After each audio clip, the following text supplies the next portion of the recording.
A lot of point guards being thrown out there on the trade market. Not hearing a lot about LaMelo Ball. Does that mean he's likely to be a Charlotte Hornet next season? Is there a certain Cleveland Cavalier you want the Hornets to go after? And because Doug, he missed out on a mock draft yesterday, we got 2 of them. We're in the 50s, folks. We're getting closer. That's all today. LOH. Dose.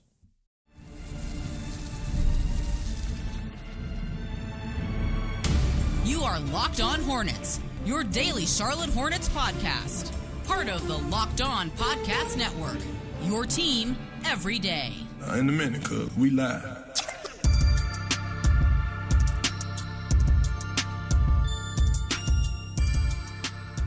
It's Locked On Hornets, part of the Locked On Podcast Network. It's your team every day. Thanks for making us your first listen. I'm struggling today. It's going to be a flempisode, Doug.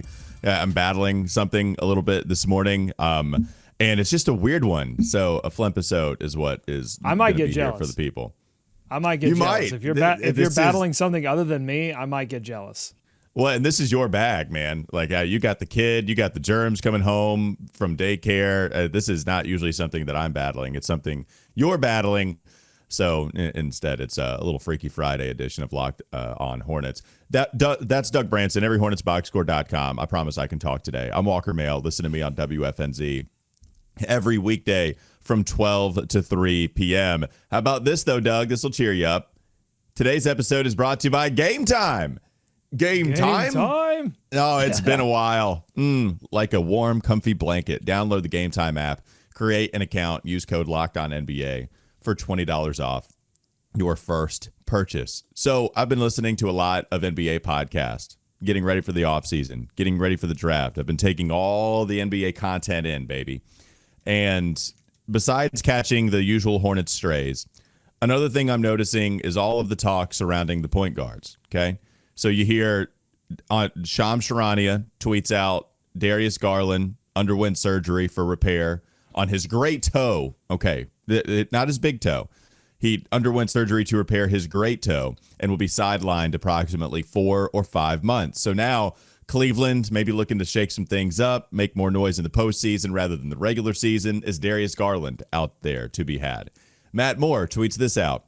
Hall of Famer Mark Stein reported this weekend that Boston is in fact listening to trade offers for Jrue Holiday, something that most people assumed. But while the focus has been on reducing payroll, sources have told Hardwood Paroxysm that Boston is setting the price at a first-round pick, along with whatever reduced salary comes back in the deal. Zach Lowe also discussed this about a week or 2 ago.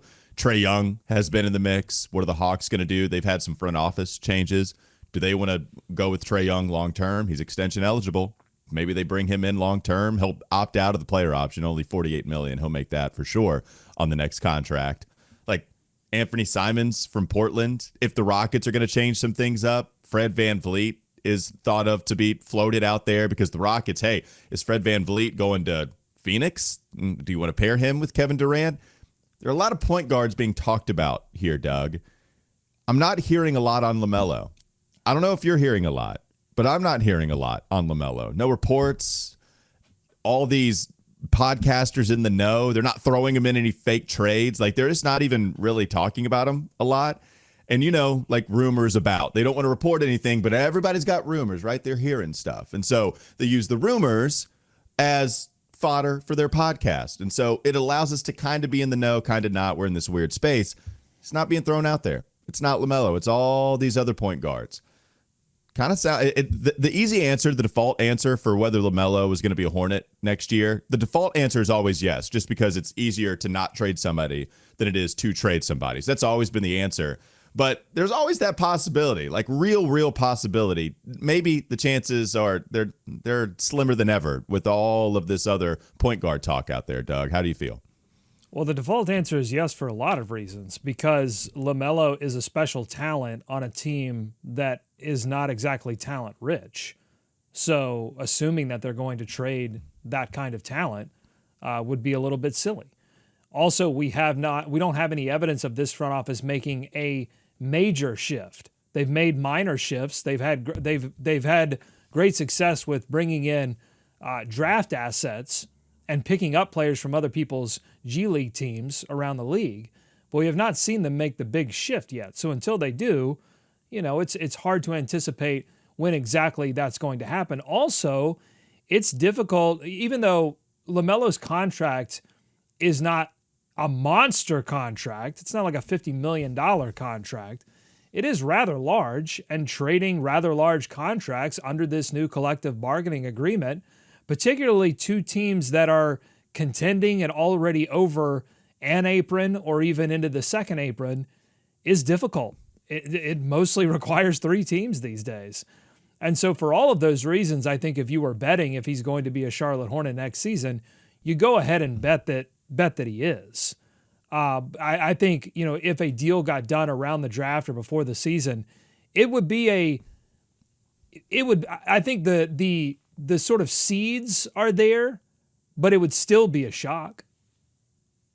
Yeah. I mean, yeah, it'd be surprising, but we've talked about it so long because of the state of the Hornets, not anything that we've heard directly. Every once in a while, people will throw out there that the Hornets could be shopping them, but we never hear something substantial on it, right? It's that the Hornets aren't listening to a ton of offers, that they might listen to a couple here and there, but there's never been really anything substantial on it.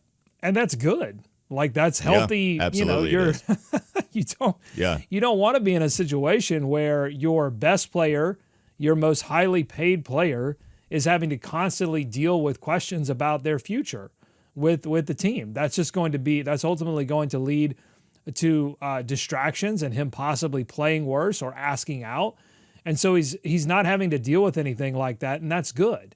If it's going to happen, if they are going to make the shift, I'd rather it be a little bit of a surprise rather than him being the constant source of rumors.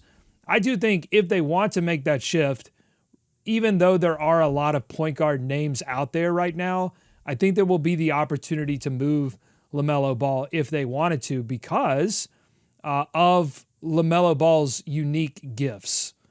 I think like Jrue Holiday is going to find a place within a roster that wants, championship level, veteran level experience and defense. But I think there will be a team that says, hey, we've got some stars on our team, but we need to take some attention off of them. I mean, a lot of people are floating a return to LA for LaMelo, and it makes a lot of sense. You would be wise to add more playmaking to that roster. I think that was one of their deficits in their playoff exit, is that they had, James Harden's self-creation, Kawhi Leonard's self-creation, but then there wasn't a lot of room for them to operate at times because you didn't have someone that they could play off of, essentially. So, I think there will be opportunities to make the move, but I'm glad that Charlotte's keeping it tight. Yeah, I'm glad they're keeping it tight as well, and it seems real too. It seems like, well, we're keeping it tight also because there's not a lot to talk about regarding this, and I do think with the point guards out there on the market that are being discussed on the market right now, you have a bunch of different options at different price points with different skill sets, where a team can pick and choose what guy they want, as long as somebody like Darius Garland is truly available. So if you're asking about price points, Trae Young's going to take a decent amount to go get him. Darius Garland's going to take a decent amount to get him. But if you want more of a point of attack defender that's not going to cost a lot because he's a little older, Jrue Holiday, he's out there for you. If you're looking to bet big on the next great guard, then Anthony Simons might be somebody for you, where it would take a decent amount, but in between Jrue Holiday asking for a first-round pick in return, Trae Young, 3 first-rounders, 4 is what Atlanta's going to ask for. Darius Garland, same thing. You have Anthony Simons right there in the middle. You have, again, the different skill sets from all of these guys. You have different ages from all of these guys. And all of that to say, these teams have options too, because one way that they would call and just blow the Hornets away is if they didn't have other options, right? There are unique gifts that LaMelo possesses. Trae Young is probably the closest type to LaMelo, except Trae Young is LaMelo shorter, LaMelo shrunk size. Trae, he's LaMelo at 6 feet, not even mini Snickers, mini Melo. That's what he is. He's the fun size LaMelo Ball. So that's the closest thing, and that's a big difference. That's a big difference between those two. So It would have to be somebody blowing the Hornets away. I don't expect that to happen with all the other options out there. And if I'm going to trade LaMelo, then I need to get at least 100 cents on the dollar, if not more. And to me, those options, they're drying up. That well is drying up, which leads us to believe, man, we're going in with LaMelo next year, and we got a lot of time to talk about how that table is set. But it seems like after all of the speculation, hey, what are we going to do? It feels like we're starting to hit the straightaway with LaMelo. We got at least one more year with him as point guard, and we'll see if the Hornets actually win. Do they put the talent around him? Are we just going to do another evaluation year with LaMelo at the helm? That I'm not entirely sure about, but it does look like we're hitting the straightaway on just going ahead and saying LaMelo's a Hornet. He's going to be a Hornet for 2025, 2026. Yeah, look, there are a lot of reasons that you hear some of these rumors pop up around guys. I mean, one of the reasons, like Jrue Holiday's name is coming up because of the financial realities that Boston is facing, and everyone knows Boston wants to get out of the financial hellscape that they're facing with the amount of money that they're paying all those players. So things become obvious. There's clarity. There's clarity in Portland because they did some winning, and they had enough of their guards healthy to see what they want to prioritize and what they don't want to prioritize. So there's clarity there. There was clarity in Cleveland before Darius Garland had the surgery on the toe, and that's thrown a wrench into everything. But the playoffs, the regular season winning, and then the playoffs losing the way they did, that provides clarity. Right. Charlotte Hornets don't have any of that because their players haven't been healthy, and this is connected, they don't have any postseason play. There is no clarity. There is no clarity such that you can go, yeah, we know exactly what LaMelo is and what he isn't, and how he vibes with everything that we want to do, and how he relates to our eventual playoff success. There's just no clarity there. So any deal that Jeff Peterson would be making right now, it's almost like he's flying blind. And so that's what makes all of this difficult. It doesn't mean you're totally off the hook to make any kind of decision or shift, because the Hornets have been stuck in injury hell for many, many years now. And if you just continue to use that as an excuse, you're just going to continue to miss the postseason. It doesn't let you off the hook, but you can understand why there aren't those obvious whispers and conversations happening right now around LaMelo Ball. All right, I like the point of lack of clarity on Cleveland. Let's continue that. Coming up next on the Locked On Hornets podcast. Bees everywhere! Okay, so if the Hornets aren't going to go after Darius Garland, since they're keeping LaMelo, is there another Cleveland Cavalier that the Hornets might be interested in? We'll get to that and more coming up next. Locked On Hornets.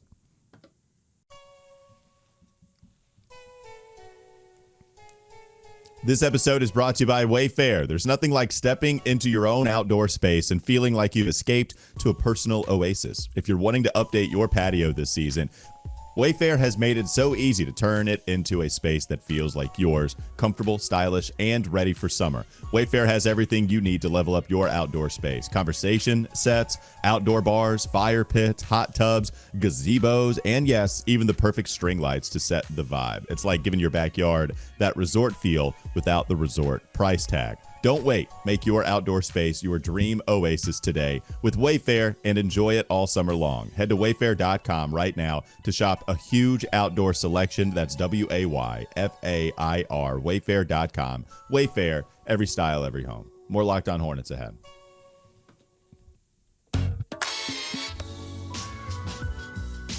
Okay, so if Darius Garland is possibly going to get traded, maybe he isn't because he's injured and they just can't work something out. I would keep Darius if I'm Cleveland.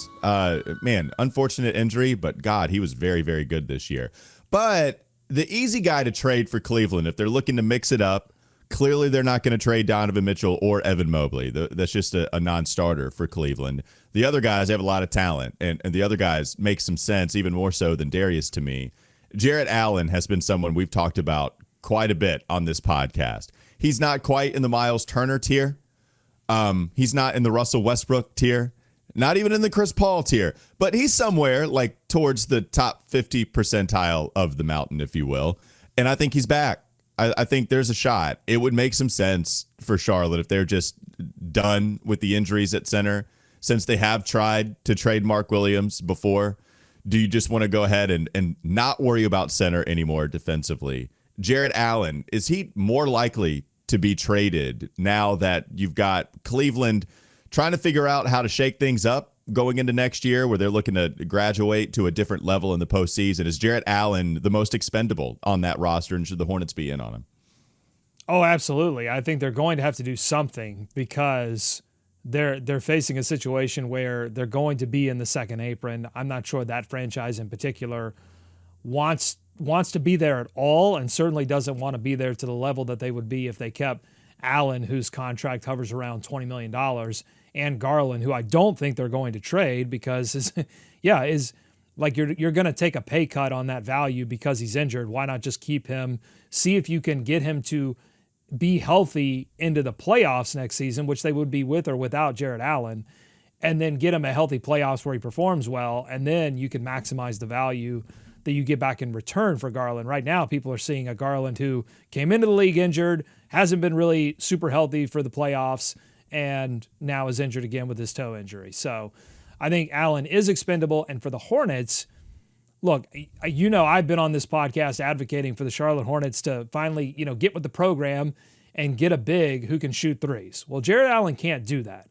But if you're going to find a big that cannot shoot threes, you might as well make it one of the premier defensive bigs in this league. And I think that's what Allen would provide. He would provide an instant defensive identity, someone for Charles Lee to build a defense around. He doesn't have anyone on this team that he can build a defense around, wing or otherwise. It's not Josh Green. Maybe eventually if they draft Edgecombe, you could start to build around Edgecombe's defense.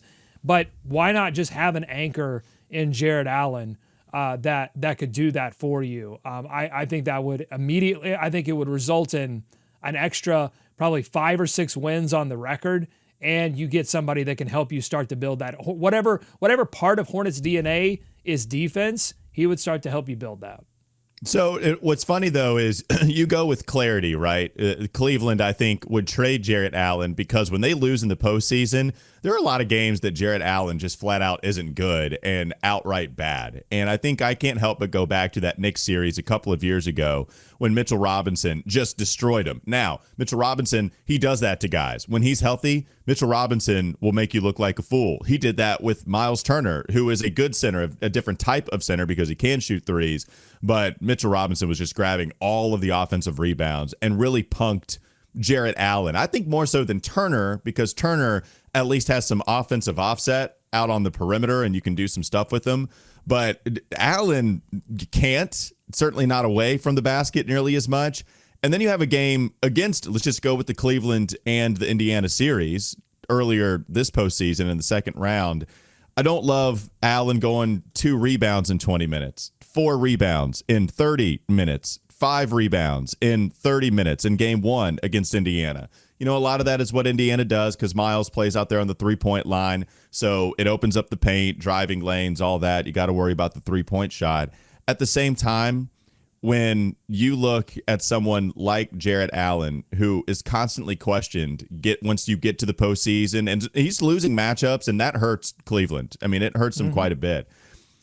Are you cool with going after that guy to help you out a lot in the regular season? Because he's still a good player, right? We're talking about big boy basketball once you get to the NBA playoffs.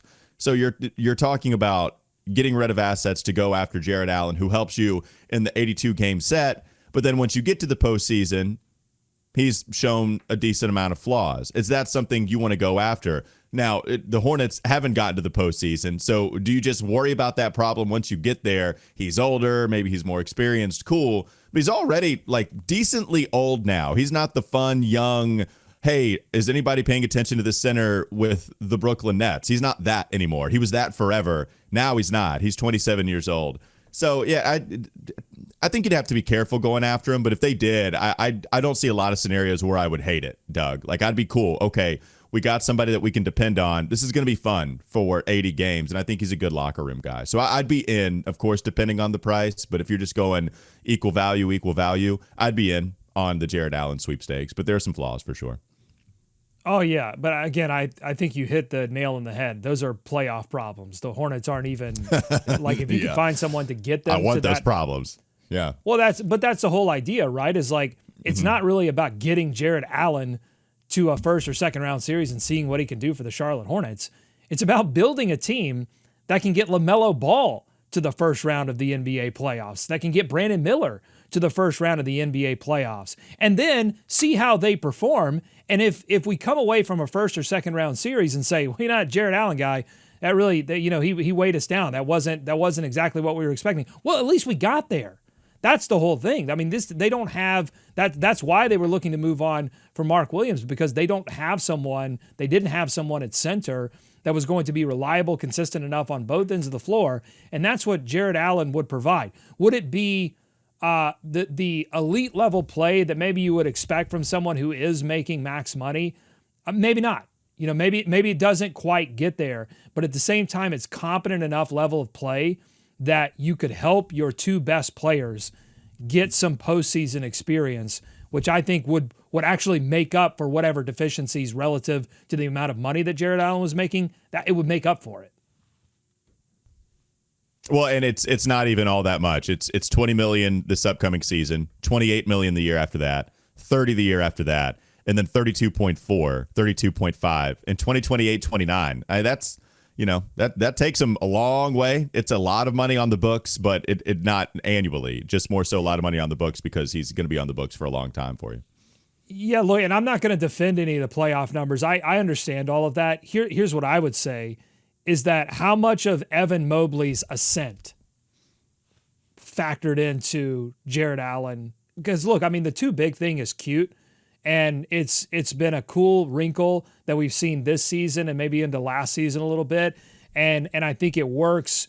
It can work particularly well in the regular season. I think in the playoffs, you've seen those lineups a little bit more exposed. And I mean, Oklahoma City, who have one of the best two big tandems in the league with iHeart and Chet, have even gotten scared enough to say, okay, maybe we don't do that significantly in the finals, particularly against a team that does play smaller, faster, more chaotic. And so, I think that's going to be Cleveland's incentive to move off of Allen, because it's a lot of money to pay a player who you're thinking, oh God, I don't know if we can play him with Evan Mobley anymore. And Evan Mobley has developed a little bit of a defensive game in his own right. He was in consideration. Was he Defensive Player of the Year? He might have won it. Evan Mobley was Defensive Player of the Year. Right. And so, that makes Allen way more expendable, which I would hope would reduce the cost somewhat for Charlotte, where they wouldn't have to sacrifice as many assets as before. Well, I mean, yeah, it's just one that you got to have one guy out of there because you're just the fourth best player on that team. Fifth, if you want to give a lot of love to Ty Jerome, but Ty Jerome's gone. So if he's just not Donovan Mitchell, Evan Mobley, or Darius Garland, and that's just the simplicity of it. It's a different level of conversation in terms of like Tobias Harris wasn't making $28 million. I don't know how much Tobias Harris is making, but I don't think he was making $28 million. And it was only 2 years, right? Yeah, it was like 20. It was like 20 and change. It was a lot, but it was only 2 years. So it's a different level of conversation, but I think at the heart of it, it's still like the Detroit Pistons bet that they could pull Tobias Harris into their system and he would thrive, and into their situation and he would thrive. I think you could make that same bet with Jarrett Allen and say if you brought him over to Charlotte and made him a centerpiece with LaMelo Ball and Brandon Miller and gave him, a little bit more leeway defensively to play in a little bit more drop situations, I think Allen would be fine. And for all the lack of rebounding, I still think he'd be a better physical presence than Mark Williams. Oh no, he absolutely would be. This is postseason stuff because that's the thing about. I mean, he's an all-star. Like that's what I'm straight saying, up. Man. I don't care. Look, you can bomb in the playoffs at this point. I just need players that can get LaMelo Ball. I know that you don't want them to bomb, obviously, but really, I think everything should be in the mindset, and this should have been the case 2 years ago, should have been the case last season. Everything should be in the mindset of how quickly can we get LaMelo Ball and Brandon Miller to the playoffs. I think Jarrett Allen would be part of a fast-track plan to get them to the playoffs. He'd be a good center to have, and that's okay. That's okay to just go out and get somebody at 27 who's making appropriate money, who was once an all-star. It's okay to get good players. That's okay. It's okay. That's okay. It's okay. Coming up next on the Locked On Hornets podcast. Bees everywhere! Are the Hornets the most likely team to be active within the top 5, top 10, top 30 in the NBA draft. Who knows? That's what we'll ask next. Plus, we have 2 mock drafts. 2 of them, baby, because Doug missed out yesterday, but we got you covered today. Locked On Hornets. It's time, Doug. This episode is brought to you by Game Time. Game time?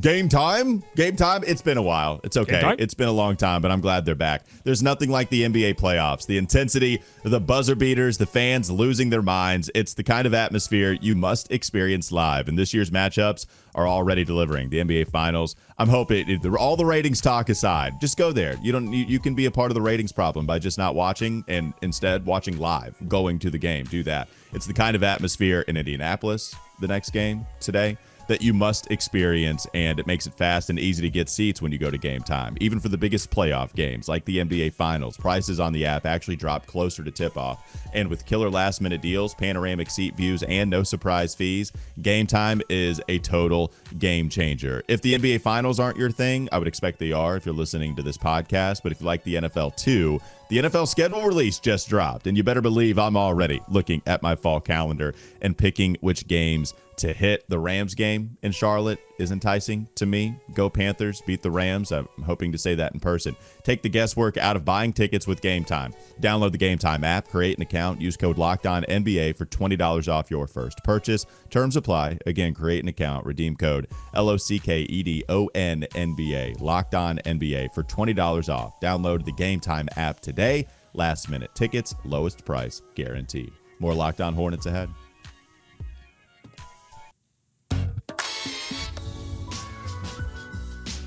This is the leftover segment where we take some of the takes, the topics that we had in the refrigerator. We take them out, we put them in the microwave, we heat them up.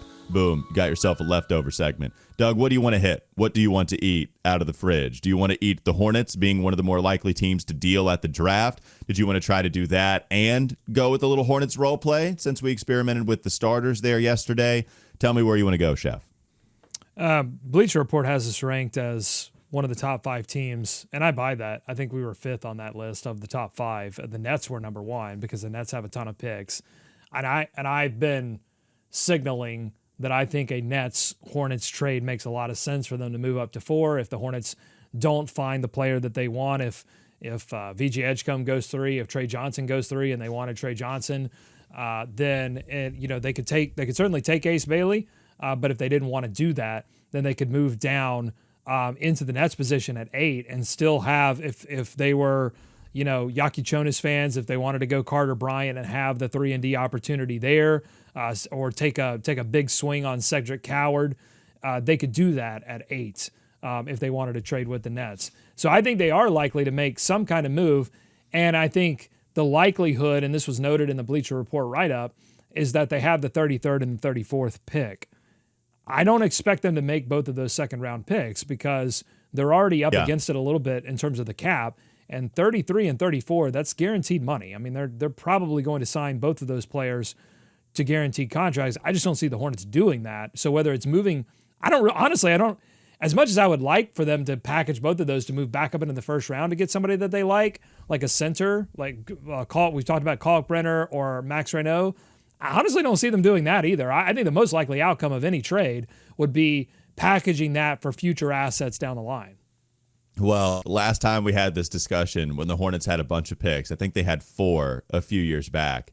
There was one thing that the Hornets did that we didn't so much like, when especially they had the 13th and the 15th pick in the first round. They decided just, we don't want this first round pick. Here, well, you just take it. We'll just take the worst one from Denver coming up the next year. And eventually they got Nick Smith Jr. from that trade. But, anyways, don't do that. Do something better than what Mitch Kupchak did with that. When we were doing the show after the draft in a dark room where I had to do it in a dark hotel room, you had to do the show in a dark room where your light was flickering on and off. Anyways, that was a dark time. Don't do that. Just use the pick for something valuable, whether it's trade or actually using it on a player. Yeah, what was frustrating about that situation is I felt like the Hornets could invest that. They were in a period of time where they could have invested that money and shifted towards their future. Here, you do have somewhat of something to build on in LaMelo Ball and Brandon Miller. And so it doesn't make as much sense to pile up a bunch of young players who you're paying guaranteed money to, because that guaranteed money is just taking away money that you could invest in veterans that could get them to the playoffs much quicker. And so that's where the equation, and I've started to hear things that the Hornets are getting more comfortable with the idea of actually competing, of doing the things that are necessary to actually compete. Right. And if that were true, and they added 3 more rookies to this roster, that wouldn't jive with me. I just don't see them making all 3 of these picks. That it looks like that's what's going to happen. It looks like that's what's going to happen with the Hornets. So, anyways, just bad business getting rid of the pick the way that they do. The Nets thing, real quickly before we go to the 2 mock drafts. Cam Johnson, do you try to get cute and thread the needle on not going big fish hunting, but going after somebody that would absolutely help this team? You'd have to give up more than just the 4th overall pick, which is high, but you're only dropping 3 spots. I think the Nets would view it that way as well. So do you get rid of 4 and whatever, something valuable, 4 and whatever for Cam Johnson and 7? Maybe so you come out with 1 less first-round pick with the Mavs and the Heat pick that you have. Are you trying to make Cam Johnson happen in a potential Nets scenario, Doug? I mean, he's always been a fit in our mind. I mean, it adds shooting for sure, and shooting from a bigger position. I mean, I think it makes a lot of sense. I don't know. Okay. It would just depend. It would just depend on how much you're giving up. If you have to give up Tijon Salon or something like that, I'm a little less on board from that. If it was a huge haul that Brooklyn was looking for, so Brooklyn's at 8, but it's still 4 spots. 8, sorry. Yeah, 4 spots. 7's New Orleans. 7 and 4. It's something, right? I mean, every spot actually does mean something. You're right, though. It'd be 4 spots. Wouldn't change it a ton, but it might change it just a tiny bit. All right, mock draft time, baby. What you got for the people?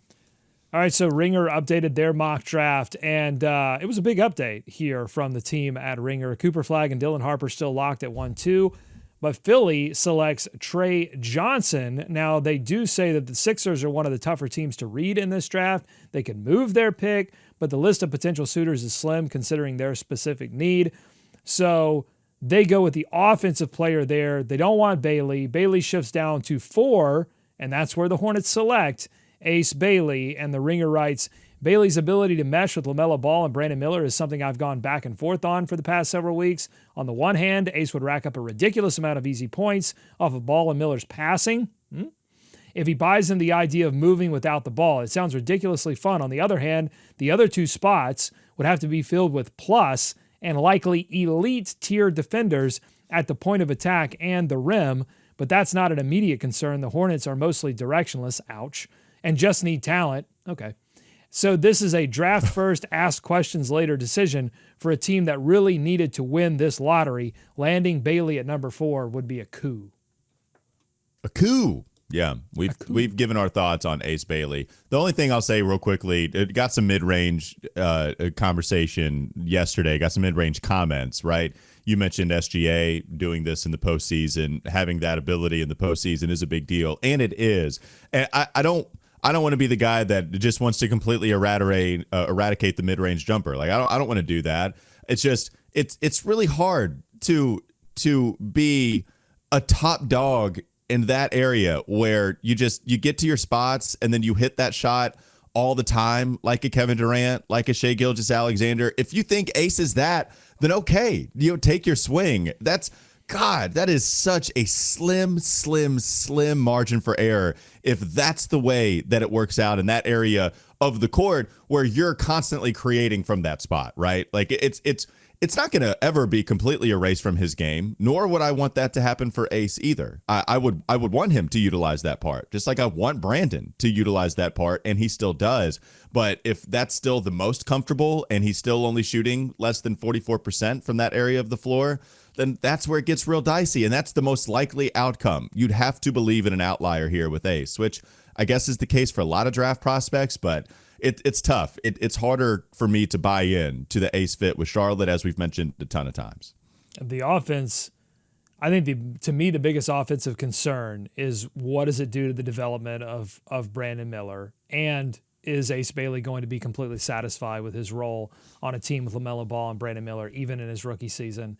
But I think the defensive concerns, just from a team winning aspect, are the bigger issue here. I mean, I think if you're talking about Miles and Mark, if they just continue on status quo, that team's going to give up 130 points a game. Like, it's just going to be awful defensively unless that bench is just stacked with 4 or 5 Alex Carusos.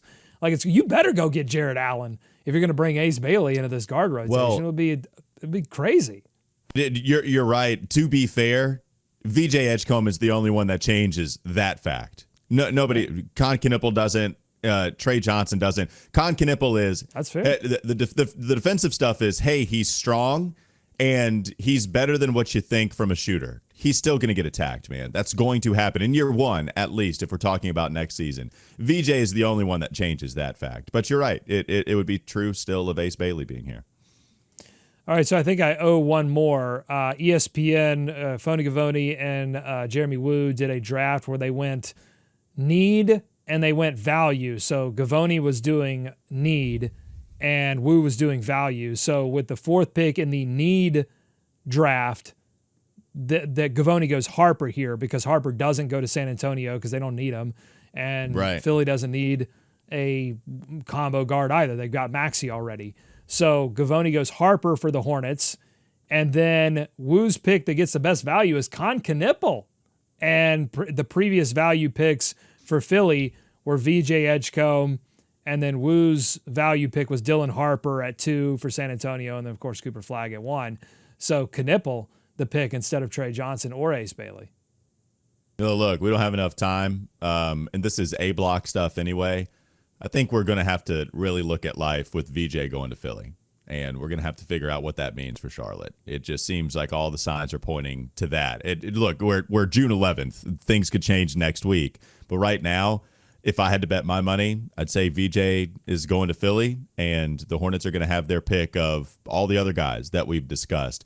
The other thing that would be enticing is if Dylan Harper drops to 3, then if that happens, then do the Hornets just try to make something happen with Philly and trade up to secure him? But, yes. Philly also has Jared McCain and Tyrese Maxey. Dude, is there a world they pass on Dylan Harper? My God, I don't think that happens, and maybe a non-zero chance that happens. All right, that'll do it for Locked On Hornets. Thanks for making us your first listen. Double mock drafts, baby. That 50 number.